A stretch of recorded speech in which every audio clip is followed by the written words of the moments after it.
নমস্কার বন্ধুরা, কেমন আছো সবাই? ভালো আছো তো? নবমিতার রান্নাঘরে তোমাদেরকে স্বাগত।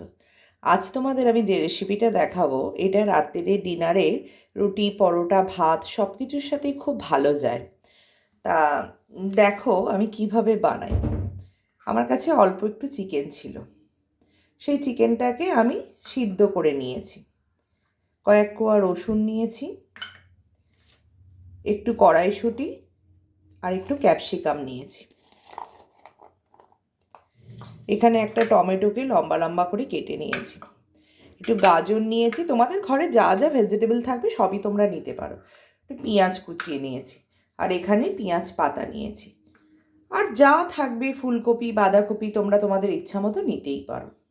এবার কি করতে হবে, এই চিকেন থেকে হাড়গুলোকে আলাদা করে চিকেনগুলোকে আমি ছোট ছোট করে টুকরো করে নেব, বা এইভাবে লম্বা লম্বা করে ছাড়িয়েও নিতে পারো। এইভাবে লম্বা লম্বা করে এইভাবে আমি আগে ছাড়িয়ে নিই, তারপর দেখাই তোমাদেরকে। চিকেনটাকে অল্প জল দিয়ে সিদ্ধ করে, অল্প জল দিয়ে আমি সিদ্ধ করেছি, আর করে না মানে চেষ্টা করেছি জলটাকে পুরো যাতে চিকেনের গায়ে শুকিয়ে যায়।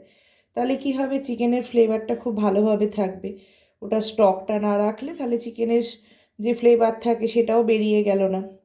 ওই স্টকটা যেহেতু চিকেনের সাথেই মরে গেল, তাহলে কি হলো, জলটা শুকিয়ে যেতে চিকেন স্টকটা ওর মধ্যে থাকতে পুরো ফ্লেভারটাই চিকেনের মধ্যে থেকে গেল। এইভাবে আমি এটাকে ছাড়িয়ে নেব প্রথমে। এবার আমি কড়াই বসিয়ে কড়াই একটু তেল দেব। তেলটা তোমরা যে কোনো তেলই দিতে পারো, সাদা তেলও দিতে পারো, সর্ষের তেলও দিতে পারো। তা আমি 2 চামচ মতো সাদা তেল দিলাম। এর মধ্যে কোনো মশলা লাগে না। এবার যে রসুনের কোয়াটা নিয়েছিলাম সেটাকে হালকা একটু থেতো করে নিয়ে দিয়ে দিলাম। এবার এর মধ্যে দেব হচ্ছে গাজর, কিন্তু গাজরটা তো শক্ত, ওটা একটু নরম হতে দেরি হয়। সব সবজিগুলোকে কিন্তু ভালো করে ধুয়ে তারপর আমি কেটে নিয়েছিলাম। এবার এক এক করে পরপর সমস্ত সবজিগুলোকে আমি ফ্রাই করব, নরম হওয়ার মতো ফ্রাই করব।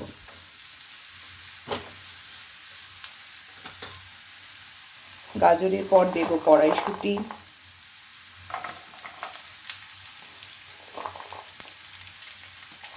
ক্যাপসিকাম আর টমেটোটা পরে দেব।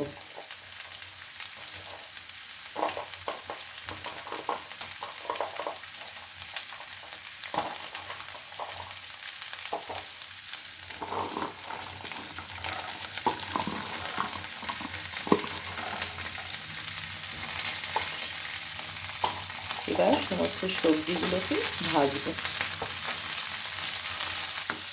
এবার এর মধ্যে দেব পেঁয়াজটা।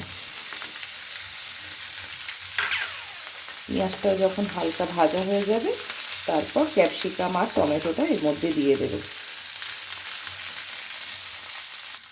এবার এর মধ্যে টমেটো আর ক্যাপসিকামটাও দিয়ে দিলাম, আর দেব হচ্ছে নুন। তাহলে খুব তাড়াতাড়ি এটা নরম হয়ে যাবে।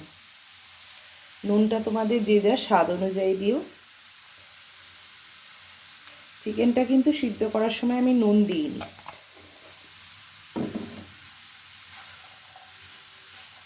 এবার যতক্ষণ এগুলো নরম হয় ততক্ষণ হালকা আঁচে একটু নাড়তে থাকবো। চাইলে তোমরা এটাকে ঢাকা দিয়েও করতে পারো, তাড়াতাড়ি নরম হয়ে যাবে।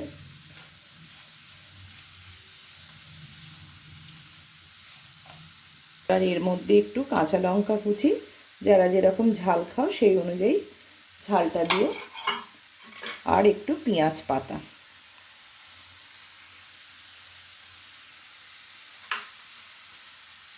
বাস, এবার এটা ভাজা হতে থাক।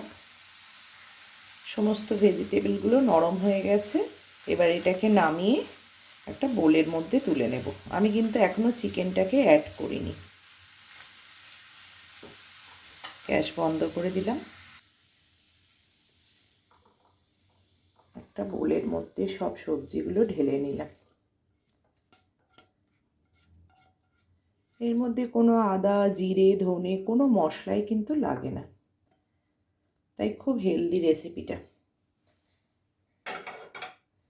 এবার এর মধ্যে চিকেনের সিদ্ধটা দিয়ে দেব,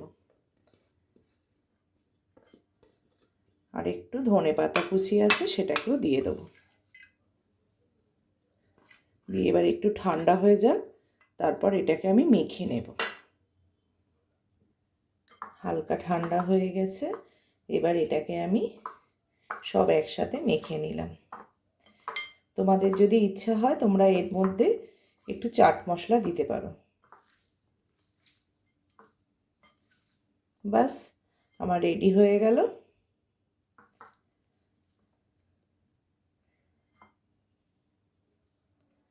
দেখো কত সুন্দর কালারফুল দেখতেও হয়েছে। অনেক রকমের ভেজিটেবল আছে, চিকেন আছে, বাচ্চারা বড়রা সবাই কিন্তু অনায়াসে খুব সহজেই আনন্দ করে এটা খেয়ে নেবে। আর খুব হেলদি না?